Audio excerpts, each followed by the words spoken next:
tahun 2017 truk kita diambil sama sopir. Jangan terlalu jadi pengusaha itu jangan terlalu baperan gitu. Bahasa anak sekarang baperan.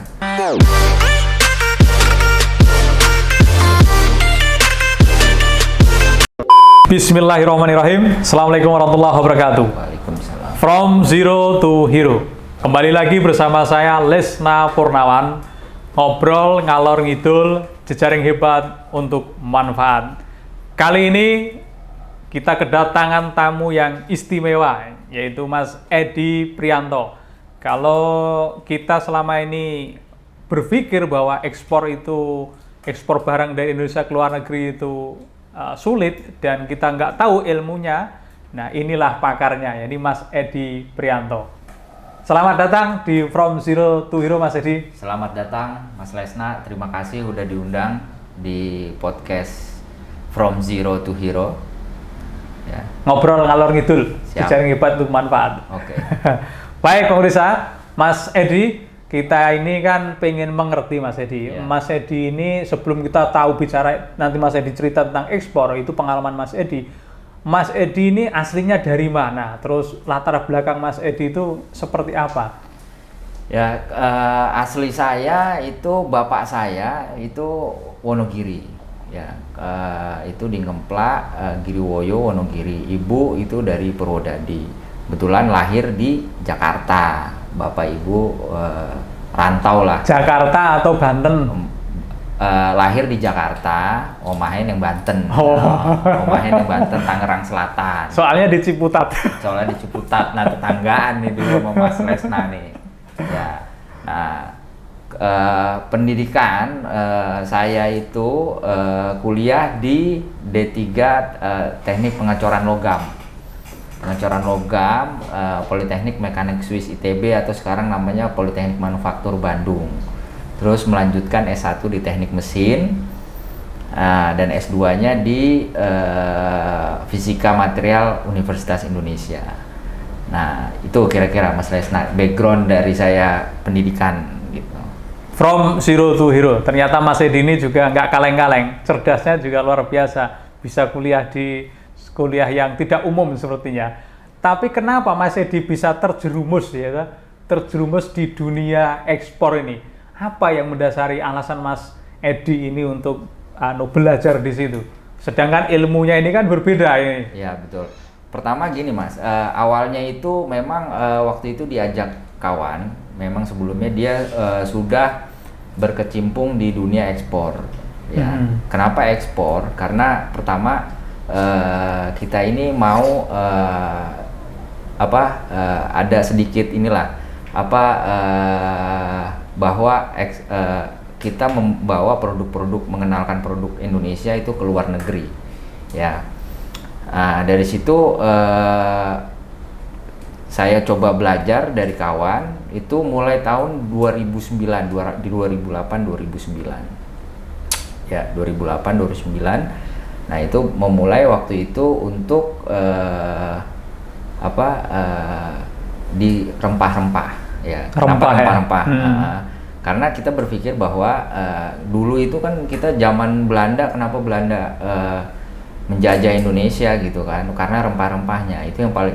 Saya pikir ya udah, ternyata Indonesia itu mempunyai keunggulan secara komparatif dari sisi rempah-rempahnya. Nah itu yang kita angkat dulu untuk memajukan rempah-rempah Indonesia dan mengenalkan di dunia gitu kan. Nah berlanjut dari situ ya banyak tuh. Terus ternyata gimana kita menghubungi mencari bahan baku, gimana kita mencari pembeli di luar negeri. Nah itu dijalani gitu. Makanya kemarin saya juga coba merangkum itu perjalanan kurang lebih hampir 10 tahun lah, proses bagaimana mencari pembeli, bagaimana memulai bisnis ekspor. Nah seperti itu Mas Lesna jadinya. From Zero to Hero, ngobrol ngalor ngidul, jaring hebat untuk manfaat. Mas Edi, dalam proses ini kan rempah-rempah ya. Rempah-rempah itu kan tersebar di Indonesia yang begitu banyak ini. Nah, Bagaimana kendala selama ini yang dihadapi? Bagaimana Mas Edi mendapatkan suplai barang dari ketika dapat pesanan dari luar negeri? Bagaimana mendatangkan barang ini yang tersebar di seluruh Indonesia? Apakah hanya rempah-rempah saja? Mungkin ada produk lain, mungkin herbal atau mungkin produk-produk pertanian lainnya? Ya, awalnya kita bikin pabrik itu pengolahan di Cimanggis, Depok. Ternyata pada saat bikin di Cimanggis, Depok itu juga ada masalah juga. Ternyata barang yang dikirim itu banyak yang basah, terus banyak yang kualitasnya tidak sesuai. Akhirnya kita bikin gudang di daerah Jambi, Kerinci, karena kita awalnya itu fokusnya di kulit manis. Ya, sentranya di mana? Sentranya ada di Jambi, di Kerinci. Kayu manis itu ya? Iya, kulit manis atau cinnamon itu ada di Kerinci. Makanya kita bangun pengolahan dan pabrik sampai saat ini itu ada di Kerinci gitu, di Kerinci Jambi. Nah, Kerinci itu sebenarnya ada di perbatasan antara Provinsi Jambi dan Sumatera Barat. Nah, kita bikin pengolahan di sana sampai saat ini. Dan alhamdulillah sampai saat ini kita processing plant kita untuk kayu manis itu sudah tersertifikasi untuk safety food. Karena makin kesini ternyata tuntutan bayar di luar negeri itu banyak, ya kan? Gimana keamanan pangannya itu harus kita sertifikasi di processing plant-nya itu.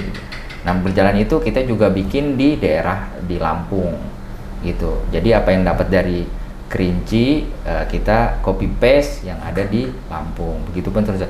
Itu produk-produk yang kita memang produksi sendiri. Ada juga produk-produk yang memang kita istilahnya bermitra dan bekerja sama dengan kelompok tani ataupun para teman-teman pengumpul daerah gitu. Nah, kita kasih spesifik produknya. Tentunya kita juga ada bagian quality control. Jadi pada saat entah barang kita terima di gudang Jakarta ataupun kita cek QC langsung di lokasi si para mitra kelompok tani tersebut. Nah, ini kita ada 2 divisi. Jadi memang divisi yang produksi sendiri, ada yang divisi kita trading gitu. Trading itu maksudnya kita tidak produksi tapi dengan mitra gitu. Nah, sebenarnya untuk menjadi seorang eksportir itu tugasnya cuma 2, Mas Lesna. Apa itu, Mas? Ya, pertama adalah menyiapkan produk dengan baik. Nah, dan kedua adalah ada pembelinya di luar negeri. Itu aja. Sedangkan untuk masalah pengiriman ya serahkan sama halinya. Ada pelayaran, ada forwarding, udah sama mereka udah pasti ini. Nah, gimana tugasnya eksportir itu cuma 2 aja. Gimana apalagi untuk eksportir awal, gimana kita bernegosiasi sehingga term of payment-nya itu aman gitu. Nah, itu yang perlu kita nanti ada term of payment, sistem pembayaran yang aman, Incoterm itu gimana cara kita penyerahan barang. Nah, itu kalau ibaratnya di marketplace itu ada COD atau belum nah, di dunia ekspor impor itu ada istilah sendiri, ada istilahnya FOB, free on board, ada istilahnya CNF, cost and freight, ada CIF, cost insurance freight. Nah, itu Incoterm cara penyerahan barangnya. Beda dengan payment term lagi. Tetapi tugasnya cuma 2 aja. Tadi menyiapkan produk dengan baik dan mencari pembeli. Produknya itu bisa produk di sekitar kita. Produk orang lain juga bisa ya? Bisa. Yang penting ada produknya. Nah, dan juga ada pembelinya. Intinya itu aja. Gitu, Mas Lesna. From zero to hero. Mas Edi ini salah satu sekian banyak pahlawan-pahlawan yang perlu kita apresiasi dalam hal menyebarkan hasil kekayaan bumi Indonesia ke luar negeri, ke mancanegara. Mas Edi, tentu di dalam pelaksanaan ini kan kita ini kan nggak, kata Mas Edi tadi nggak perlu nggak perlu punya produk. Yang penting ada pembeli sama ada barang kan gitu. Nah, tinggal bagaimana sebenarnya kita punya kesempatan yang sama untuk bisa mengekspor semua produk kita. Hanya saja kita belum tahu, Mas Edi. Nah, kendalanya apa, Mas Edi, yang kemudian menjadikan kita ini kadang-kala kita punya produk melimpah, tapi karena ketika kita tidak tahu, wawasan kita ini nggak tahu, ini kan menjadi kendala kita untuk bisa terjun. Nah, Mas Edi tentu punya pengalaman. Bagaimana kemudian Mas menjadi seorang eksportir? Pernah nggak Mas Edi mengalami kerugian atau ditipu atau dibohongi di awal-awal lah? Ini boleh diceritakan supaya yang pemula mau ekspor juga harus berhati-hati. Ya. Apa sih Mas pengalaman yang membuat jenengan menjadikan trigger jenengan untuk pinter dan bangkit gitu? Ya, artinya gini, untuk di awal-awal waktu itu kita artinya pertama kalau untuk memulai ekspor itu paling nggak kita harus tahu ilmunya dulu. Ya, dari ilmunya sekarang bisa banyak lah dipelajari di YouTube, udah banyak tuh kayak begitu-begitu tentang webinar, tentang ekspor. Ya, kita harus tahu untuk terjun ke dunia ekspor impor di dunia usaha apapun paling nggak kita tahu basic skillnya, basic ilmunya dulu gitu kan. Sama di ekspor impor pun kita harus tahu ilmunya dulu. Paling nggak istilah-istilah tadi, metode pembayaran itu kita harus tahu. Yang paling jelas kita juga harus tahu product knowledge atau spesifikasi produknya. Karena nanti kita akan bernegosiasi dengan pembeli. Waktu itu awal-awal saya terus terang dari sisi tahun-tahun 2009 itu materi-materi ekspor itu belum banyak Mas Lesna. Jadi informasi terhadap gimana cara ekspor, gimana cari yang aman itu belum banyak. Kita nggak tahu. Jadi learning by doing. Pada awal setelah pengiriman kedua itu kita ada pengiriman ekspor kayu manis ke Amerika. Nah, di saat itu term of payment-nya adalah cash again document by bank. Pada saat sampai di sana ternyata harusnya pada saat kita submit dokumen dan dokumen itu diambil itu harusnya bayar. Ternyata si pembeli tidak dibayar. Nah, tidak dibayar. Ternyata pas kita telusuri tracking ternyata salah satu forwarding ini melakukan telek release tanpa pengetahuan kita gitu. Nah, itu artinya telek release itu apa? Mereka bisa mengambil barang tanpa original dokumen. Nah, itu tidak sesuai dengan term kontrak yang kita ini kan. Disitulah ada miskomunikasi antara forwarding dengan sebagai eksportir. Makanya itu perlu diwaspadai. Wah, itu lumayan juga nilainya, sempat bikin down. Cuman awal-awal kan ini masalah waktu itu kita uangnya juga pakai uang investor gitu kan. Nah, itu bikin down banget lah waktu itu. Nah, tapi nggak kapok kan? Nggak kapok karena saya berpikir ya kan udah terlanjur, terus kita juga udah banyak, ada beberapa tim yang harus bangkit terus. Ya, harus bangkit terus. Akhirnya kita coba bangkit. Untungnya waktu itu kita pakai ACI, Asuransi Ekspor Indonesia, dan bisa digantikan dengan asuransi itu. Nah, makanya ada metode untuk ngamaninnya sebenarnya. Ada asuransi ekspor Indonesia itu. Jadi yang diasuransikan apa? Yang diasuransikan adalah metode pembayarannya. Itu bisa. Metode pembayarannya. Metode pembayarannya. Jadi pada saat kita dapat pembeli di luar negeri, kita kasih data tersebut ke ACI tadi, Asuransi Ekspor Indonesia. Mereka akan track pada saat dia udah oke, mereka akan mengeluarkan premi. Berarti dari sisi buyer mereka sudah bonafide gitu. Jadi kalau ada masalah di term of payment kita bisa klaim nanti kalau tidak sesuai dengan kontrak. Seperti itu. Nah, ilmu-ilmu ini juga kan waktu itu di awal-awal untungnya kita memang udah siapkan gitu. Cuman memang yang masalah telex ini kita informasinya belum jelas waktu itu. Gitu Mas Lesna. Banyak sekali Mas Lesna. Jadi namanya kita usaha istilahnya jatuh bangun itu pasti ada namanya kita waktu tahun 2017 truk kita diambil sama sopir, ya kan, satu truk Fuso gitu, nilai kayu manis yang lumayan ratusan juta itu dibawa kabur sama sopir, dijual kemana. Makanya juga harus jelas dari situ. Belum masalah-masalah yang lain. Jadi pengusaha itu jangan baperan. Nah, jadi dari sisi produksi pasti juga ada masalah, dari sisi tim kita internal juga ada masalah. Tentunya melakukan improvement terus. Dari sisi nanti pembeli dan buyer juga pasti ada masalah gitu kan. Nah, itu yang harus kita bangun terus gitu Mas Lesna. From zero to hero. Jadi pengusaha jangan baperan. Mas Edi, ini kan bicara pahitnya. Nah, bicara manisnya Mas Edi di dalam menjalankan bisnis ekspor ini, Mas Edi ini pernah mengalami manisnya di mana ini? Dan pernah ekspor kemana saja? Ya, jadi kita ekspor itu mulai dari negara kita yang dituju itu pertama negara-negara ASEAN dulu. Kenapa negara ASEAN? Karena pertama dari sisi cash flow lebih cepat. Dari sisi nyampainya barang lebih cepat, pembayaran bisa lebih cepat. Terus saya pernah ngirim ke Mauritius yang sebelumnya saya nggak tahu tuh di mana negara itu kan Mauritius. Sampai ke negara Guyana. Guyana saya juga nggak tahu. Baru dapat Amerika Latin. Ternyata di atasnya Brazil, Kolombia itu ada. Barusan bulan lalu kita ngirim ke sana ke Guyana 1 kontainer kayu manis dan cengkeh. Mix. Lebih banyak pasar rempahnya ya? Iya, rempah. Nah ini juga kita terus kita ngirim ke ASEAN itu ke Malaysia, kita kirim ke Thailand, Vietnam, dan juga Myanmar. Juga ke Rusia kemarin kita kirim dalam keadaan perang, itu Rusia kirim. Rusia ya? Ternyata pada saat ngirim itu banyak pelayaran yang ban, nggak mau ke Rusia. Hanya ada 1 pelayaran waktu itu yang mau. Akhirnya saya negosiasi dan juga membayar karena memang kondisinya force major. Jadi saya minta pembayaran dilunasin dulu di awal, gitu. Akhirnya bayar cukup mengerti, kita bernegosiasi dari yang tadinya kontraknya memang 30% advance, 70%-nya setelah copy dokumen, itu mereka lunasin semua dulu baru kita kirim. Bisa itu. Karena ada perjanjian, ada istilah force major, karena nggak pernah diduga itu ada perang antara Rusia dan Ukraina, kita kirim juga. Gitu Mas Lesna jadinya. Luar biasa. Kalau soal Mas, herbal, produk-produk herbal. Nah ini ekspornya kemana nih Mas?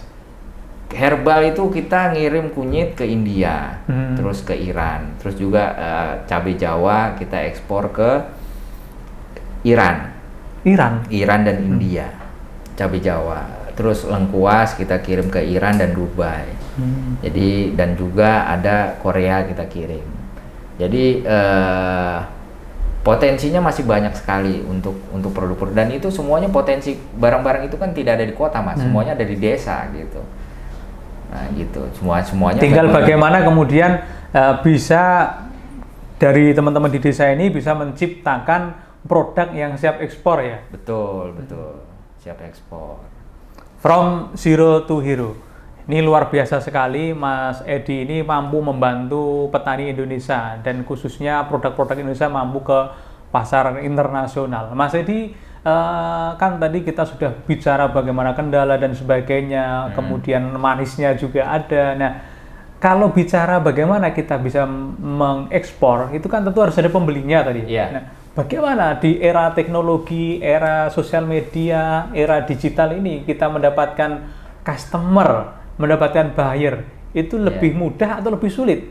Nah, tadi saya belum selesai yang manisnya ya. Yang manisnya ini kita juga jadi punya banyak saudara di luar negeri. Gitu. Nah, pada saat ke Thailand, kita ada saudara di Thailand. Udah main ke sini aja gitu kan. Saya juga diajak ke Burma, ini kapan mau main ke sini? Itu akibat apa? Karena hubungan transaksi yang memang sudah seperti kayak saudara jadinya. Mereka kalaupun itu akan repeat order ke kita terus selama makanya kita itu juga harus saling menjaga kualitas produk kita, jaga terus semuanya lah kita jaga. Nah terus gimana mencari pembeli ya, mencari pembeli itu banyak Mas, apalagi sekarang teknologi informasi ini sekarang udah sangat masif sekali. Jadi banyak kita pertama mencari pembeli bisa lewat internet. Internet itu kita pertama bisa punya website itu kita optimasi, di mana search engine optimasi. Terus kedua kita ada namanya Facebook group juga udah ada. Terus kita bisa search engine misalnya spices company in Thailand, spices company in USA gitu. Jadi ntar keluar tuh semua, kita hubungi satu-satu gitu. Nanti pada saat kita cocok di link dan ada proses negosiasi dan bayar cocok semuanya, mereka biasanya akan repeat order gitu. Karena rata-rata ini kan kita ngirimnya rempah di komoditas ya. Jadi memang selalu berulang gitu ininya. Nah, itu yang harus kita repeat order terus ya. Dan juga Indonesia ini kan punya perwakilan di luar negeri. Ya. KBRI ya? Ada KBRI, ada namanya Indonesia Trade Promotion Center, itu ITPC di bawah Kementerian Perdagangan, ada juga Atas Perdagangan di luar negeri. Itu yang sebenarnya mereka itu agen-agen Indonesia untuk menjualkan produk-produk Indonesia. Kita bisa minta bantuan mereka juga. Biasanya mereka ada market survei untuk produk-produk tertentu dan ada beberapa list pembeli. Nah itu bisa kita follow up gitu. Atas perdagangan dan ITPC dan juga KBRI. Mereka sangat welcome semua gitu. Terlebih lagi memang dituntut untuk memang gimana negara kita itu memang kalau kita lihatlah negara Cina, negara Jepang, gimana sih negara yang unggul? Negara yang unggul itu biasanya negara yang mengandalkan ekspornya, dan kedua dari sisi investasinya juga cukup tinggi. Itu juga dari pernyataan Presiden Jokowi kemarin gitu. From zero to hero. Ternyata kalau mau ekspor harus bisa bahasa internasional biar bisa komunikasi, Mas ya. Ya, saya ada teman nih Mas, nggak harus juga. Nggak harus juga. Sekarang ada teknologi namanya Google Translate. Teman saya eksportir, mereka nggak bisa bahasa Inggris, tapi mereka ngirim email, mereka translate di Google Translate Indonesia ke bahasa Inggris ke Indonesia. Dan juga sebaliknya, jadi komunikasi by email, WhatsApp ataupun pakai Google Translate. Jadi nggak usah khawatir sebenarnya nggak bisa bahasa Inggris. Ada teknologi namanya Google Translate. Jadi nggak usah berkecil hati, nggak bisa ini gitu. Jadi bisa sampai bisa ekspor. Teman saya ekspor arang. Arang? Iya arang. Ke luar negeri. Mereka nggak bisa bahasa Inggris. Nah, tentunya nanti makin kesini kan kita belajar, makin lama makin bisa gitu. From zero to hero, ternyata nggak harus bisa bahasa Inggris. Yang penting mau belajar, insya Allah nanti juga bisa. Ya. Mas Edi, dengan segudang banyaknya ilmu, wawasan dan cakrawalan jenengan tentang dunia ekspor, baik itu ekspor rempah, ekspor herbal, mungkin juga ekspor minyak kali ya. Ya. Nah ini apakah Mas Edi dengan segudang ilmu ini masih ada niat dan ikhlas untuk berbagi keilmuan ini? Nah syukur-syukur nanti kita bisa ajak ke daerah, kita ajak diskusi dengan teman-teman yang di desa, di tingkat-tingkat kabupaten, kita ajak diskusi, kita adakan semacam seminar gitu. Memungkinkan nggak Mas Edi mau berbagi ilmunya ini? Insya Allah memungkinkan Mas. Kemarin kita juga diundang untuk para pelaku usaha di beberapa daerah kayak di Padang gitu kan, di Padang Panjang waktu itu. Mereka gimana sih, mereka ada potensi di sana kan, hasil alamnya atau hasil bumi itu sangat potensial. Pelaku-pelaku di sana itu mau melakukan ekspor. Ya kita kasih gimana ekspor itu sebenarnya mudah loh gitu kan. Asalkan tahu ilmunya gitu. Dan itu kita ajarkan gitu ya, tentunya yang memang serius nanti kan. Nah kalau dipraktekkan insya Allah itu bisa gitu, bisa mendapatkan buyer karena produknya kan sebenarnya udah ada di desa-desa itu kan, dan itu memang sangat potensial sekali gitu. Nah setelah itu tinggal cari pembelinya, ya lakukan ekspor gitu. Untuk masalah pengiriman nggak usah khawatir, banyak forwarding, banyak perusahaan pelayaran ataupun forwarding yang siap membantu untuk ngirim ya, untuk pengiriman ya kan. Ya itu Mas Lesna. Baik Mas Edi, from zero to hero, Mas Edi produknya kan tidak hanya dijual ke luar negeri ya produknya Mas Edi. Nah, produknya Mas Edi apakah juga dijual di domestik? Ya, kita jual ke domestik, kita juga masuk ke pabrik-pabrik farmasi. Kita masuk ke pabrik rempah gitu kan, pabrik rempah atau pabrik seasoning. Nah itu kita masuk juga ke dalam negeri juga. Brandnya boleh dimunculkan nggak itu? Apa brandnya? Brandnya kita Indocinnamon, dan juga untuk ininya adalah Distira. Boleh nanti dicek di deskripsi ya, lengkapnya produk dari Mas Edi. Mas Edi, ini di sesi akhir ini, adakah pesan bagi pengusaha pemula? Bagaimana triks dan tipsnya supaya kita ini bisa menjadi pengusaha? Dan pengusaha yang percaya diri dengan produk, dengan sesuatu yang kita kerjakan. Apa nih tipsnya Mas di sesi akhir ini? Ya, pertama sih menurut saya untuk menjadi seorang eksportir itu tadi, kalau memang pertama kita juga harus mempunyai keinginan ya, kemauan yang yang harus kuat gitu kan untuk memulai usaha gitu. Dan kedua seperti yang saya bilang tadi, jangan terlalu jadi pengusaha itu jangan terlalu baperan gitu. Bahasa anak sekarang baperan. Jangan mudah pantang menyerah gitu. Karena bagaimanapun sekarang informasi sudah sangat sebegitu masif ya, dibandingkan zaman saya dulu tahun 2009 itu belum ada tuh namanya gimana sih cara ilmu-ilmu ekspor impor. Sekarang itu sudah ada informasi, itu tinggal perlu konsistensi dan perlu fokus untuk menjadi seorang eksportir. Saya pikir di semua usaha pun harus begitu, konsistensi dan fokus istilahnya. Nah, untuk konsistensi itu kan berarti kan perlu kedisiplinan. Nah, itu jadinya. Harus yakini. Harus yakin semua. Ya, yakin. Ini luar biasa Mas Edi.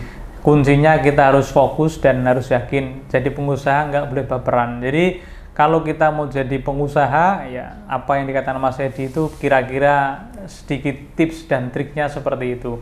Jadi kesempatan kita untuk bisa mengekspor produk-produk Indonesia ke luar negeri, produk-produk rempah maupun herbal, ini cukup peluangnya besar sekali. Nah, selain itu Mas, ini belum terakhir nih. Iya. Kan hanya 2 produk tadi. Apakah ada produk lainnya yang diekspor Mas Edi? Terus ada. Kita ekspor juga nih. Saya selalu untuk ngebikin usaha itu saya selalu bermitra Mas. Kayak saya di Kerinci itu ada mitranya, di Lampung juga ada. Nah, ini kita juga baru bikin namanya CCNO, Coconut Natural Oil. Nah, itu ternyata permintaannya setelah kita melakukan market survey sangat besar. Makanya kemarin kita keliling juga ke beberapa supplier sebelum nanti kita rencana insya Allah di bulan Mei itu akan membuat pabrik untuk pengolahan minyak kelapa. Nah, CCNO itu adalah kayak kalau di sawit itu namanya CPO. Nah, kalau ini dari kelapa. Lengok lentik itu Mas. Kelentik ya. Kalau di Wonogiri namanya lengok lentik. Oh, kelentik ya. Tahu lengok lentik nggak? Kelentik dengar ya. Ya. Nah, aku ya Mas, jadi itu yang kita sedang lakukan saat ini. Kemarin juga kita ekspor juga. Yang tadi saya bilang, saya kan ada divisi tradingnya juga, coconut sugar kita kirim, kita ekspor juga, kelapa kita ekspor. Nah, seperti itu. Tentunya Indonesia ini sangat banyak sekali produk-produknya gitu. Kita ini kan negara yang kaya gitu. Sangat potensial sekali, masih banyak sekali produk-produknya. Sampai mungkin kalau gedebong pisang aja bisa dikirim diekspor gitu. Godong gedang iso. Apalagi kita buah-buah tropis masih banyak. Ternyata itu masih banyak peluangnya. Masih berdasarkan market survei ya. Nanti gimana sih kita cara mengecek market survei? Nah, itu ada tuh nanti kita bisa cek contohnya di INSW, Indonesia National Single Window.go.id. Terus ada juga di TradeMap kita untuk market survey, nanti trademap.org itu kita inikan juga gitu. From zero to hero. Kita sudah banyak ngobrol dengan Mas Edi tentang bagaimana kita menjadi pengusaha dan kita bisa menjual produk-produk Indonesia ke luar negeri. Ini menjadi khasanah keilmuan baru bagi kita supaya kita ini memiliki kepercayaan diri yang tinggi bahwa kita punya produk, punya potensi yang kemudian itu bisa go internasional. Tidak hanya pemakai, tapi kita bisa menjadi penyedia atau menjadi pelaku di dalam kegiatan perdagangan internasional ini. Saya Lesna Purnawan dan Mas Edi Prianto. Terima kasih banyak Mas Edi atas kesempatan hadir di studio From Zero to Hero. Saya Lesna Purnawan, sampai berjumpa lagi di lain waktu. Terima kasih. Wassalamualaikum warahmatullahi wabarakatuh.